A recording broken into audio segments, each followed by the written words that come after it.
Assalamualaikum warahmatullahi wabarakatuh. Berbagai informasi dari peristiwa yang terjadi di wilayah Sumatera Selatan pagi hingga sore hari ini Jumat 11 Februari 2022 terangkum dalam Sumeko News.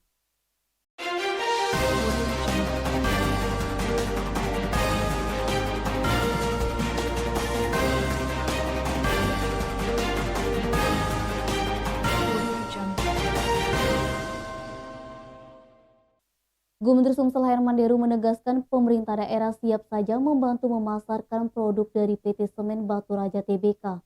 Sejatinya, jika Pemda punya saham di satu BUMN tertentu, maka daerah merasa turut bertanggung jawab moral. Deru menyerahkan kepada BUMN itu sendiri dalam hal ini PT Semen Batu Raja. Namun jika tantangannya ada di pemasaran, persaingannya ketat, BUMN dapat menawarkan saham pada daerah. Menurut Herman Deru, kualitas produk yang dimiliki PT Semen Batu Raja Tbk tidak kalah dengan merek lain. Kalaupun kesulitan melakukan penetrasi pasar lebih jauh, SMBR bisa memaksimalkan pembangunan di Sumsel. Itulah perlunya BUMN dan perusahaan bersinergi dengan pemerintah daerah.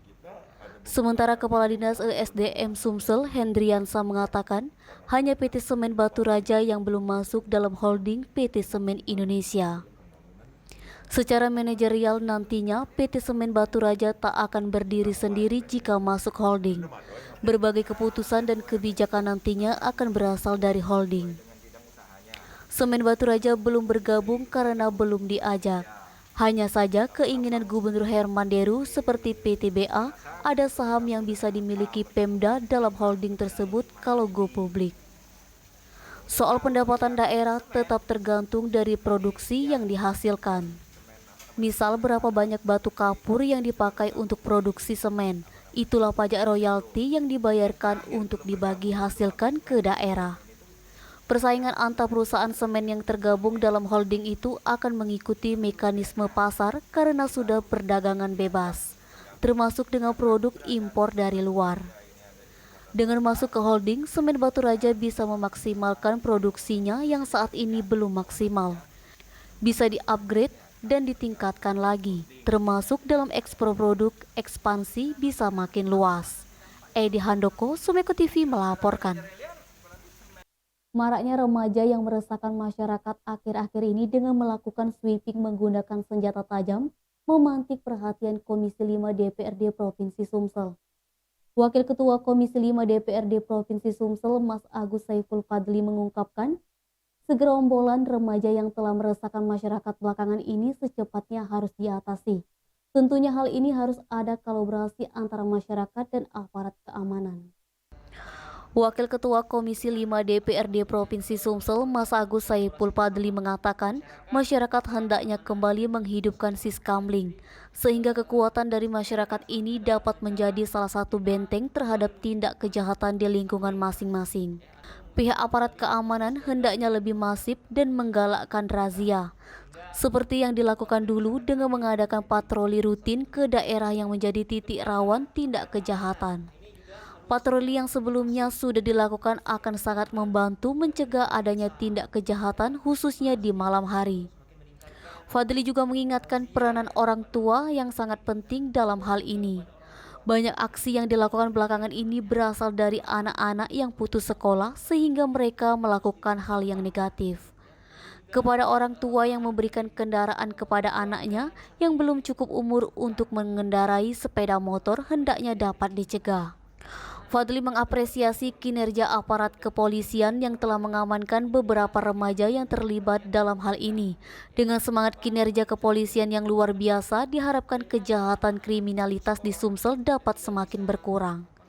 Edi Handoko, Sumeko TV melaporkan.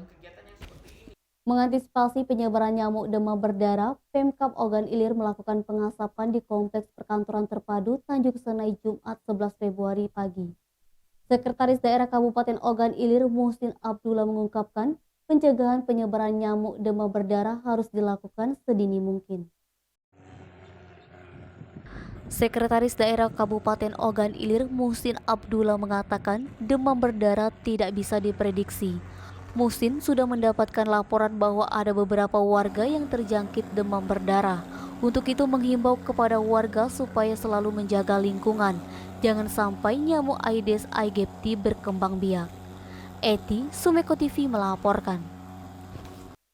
Gubernur Sumsel Haji Harmanderu angkat bicara mengenai polemik bantuan uang kuliah tunggal antara mahasiswa dan Rektorat Universitas Islam Negeri Raden Patah Palembang. Deru menegaskan Pemprov Sumsel tidak akan tinggal diam dan siap melakukan mediasi antar kedua belah pihak. Gubernur Sumsel Haji Harmanderu menyatakan Pemprov Sumsel tidak akan tinggal diam jika ada mahasiswa yang langsung melapor untuk meminta solusi. Polemik bantuan UKT yang terjadi antara mahasiswa dan Rektorat UIN Raden Patah Palembang merupakan urusan internal. Kendati demikian, sebagai orang nomor satu di Sumsel bersedia untuk menampung seluruh aspirasi dari semua kalangan, termasuk masalah yang dihadapi mahasiswa UIN Raden Patah Palembang saat ini.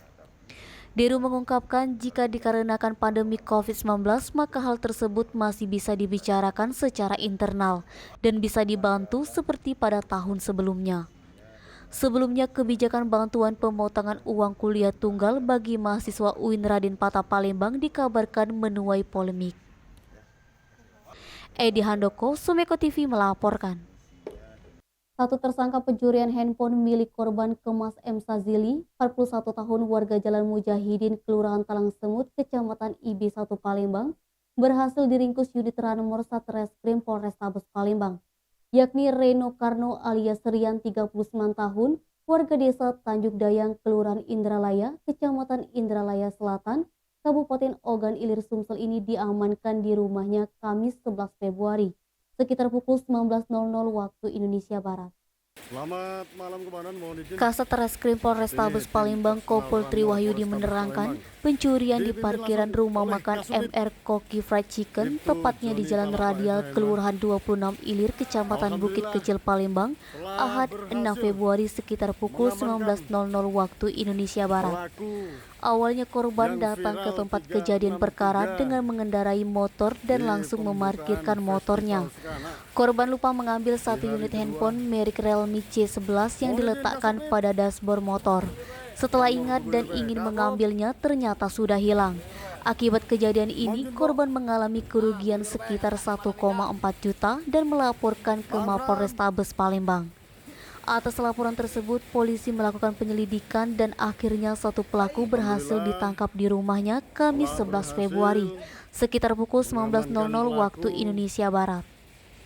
Selain mengamankan tersangka, polisi juga turut mengamankan barang bukti yakni baju, topi, serta sejumlah uang 80.000 sisa dari hasil penjualan handphone curian. Atas perbuatannya, tersangka akan diterapkan dengan pasal 362 KUHP. Tersangka Reno hanya bisa tertunduk malu dan saat ditemui di ruang riksa reskrim dan mengakui perbuatannya. Denny, Sumeko TV melaporkan. Bayi besar atau disebut makrosomia dilahirkan seorang ibu di Rumah Sakit Umum Daerah Kota Prabomuli. Persalinan bayi dengan bobot 5 kilo itu melalui operasi sesar Rabu 9 Februari. Dirut RSUD Prabomuli, Dr. Gigi Sri Widyastuti mengatakan operasi sesar dilakukan tim dokter yang diketuai Dr. Rahmat SPOG. Normalnya bayi lahir dengan berat di atas 2,5 kilo atau 3 kilo. Namun bayi yang dalam kondisi sehat dan berjenis kelamin laki-laki itu memiliki berat 5 kilo. Salah satu faktor terjadinya makrosomia dikarenakan gizi. Namun berdasarkan penuturan ibunya, tidak ada kondisi apa-apa saat hamil. Ketua TPPKK Prabomuli, Insinyur Suryanti Ngesti Rahayu Rido menyempatkan diri melihat bayi makrosomnia di RSUD Prabomuli. Dalam kesempatan itu, Suryanti menyarankan kepada orang tuanya tetap memberikan ASI eksklusif dan memberikan bantuan. Dian, Sumeko TV melaporkan. 3 saksi dihadirkan Jaksa Penuntut Umum Kejari Ogan Komering Ulu Selatan di Pengadilan Tipikor Palembang guna pembuktian perkara dugaan korupsi dana bantuan Kemenpora pembangunan lapangan bola di 5 desa Kecamatan 3 di Haji Opus tahun 2015. Kasus tersebut menjerat 7 terdakwa, 5 diantaranya oknum kades yakni Samsul Bahri, Firman Charles Martabaya, Asroni Zainal Muktadin, Camat 3 di Haji, dan Akmal Jailani selaku pelaksana proyek. 3 saksi yang dihadirkan yakni John Kennedy, Bendahara Desa Sukamaju, Insinyur Hamnik, Kabid Dispora Sumsel, serta Zainal Abidin pihak ketiga. Dihadirkan langsung ke muka persidangan yang digelar Jumat 11 Februari. Dalam persidangan, saksi Bendahara Desa John Kennedy mengungkapkan bahwa pembangunan lapangan sepak bola mini di Desa Sukamaju bukan di atas tanah milik desa, melainkan dibangun di atas tanah milik pribadi milik kakak kandung salah satu terdakwa yakni Charles Martabaya. Masih kata John Kennedy, usai 3 tahun pinjam pakai oleh pemilik tanah disewakan per tahunnya yakni 10 juta, namun belum sempat dibayarkan. Sementara dari keterangan saksi Zainal Abidin di hadapan majelis hakim diketuai Efrata Happy Tarigan SHMH mengakui adanya pembelian tiket kepada para kades untuk bimbingan teknis ke Kemenpora Pusat, dengan tujuan agar ia dapat memenangkan proyek pembangunan lapangan sepak bola di 5 desa senilai 190 juta per desa bersumber dari APBN tahun 2015. Menanggapi keterangan saksi-saksi tersebut, Afif Batubara SH dan Arif Budiman SH, penasehat hukum terdakwa Akmal Jailani dan Zainal Muktadin, menilai adanya dugaan unsur keterlibatan lebih lanjut dari keterangan saksi Zainal Abidin dalam perkara ini. Ditegaskan Afif, poin pentingnya adalah perkara ini tidak berdiri sendiri, melainkan terkait adanya refocusing bantuan dana Kemenpora dengan saksi Zainal Abidin. Namun Afif enggan berkomentar apakah saksi Zainal Abidin ini adalah aktor utama dalam perkara ini. Fadli, Sumeko TV melaporkan. Demikian Sumeko News hari ini. Jangan lupa 3M, memakai masker, menjaga jarak, dan mencuci tangan pakai sabun. Wassalamualaikum warahmatullahi wabarakatuh.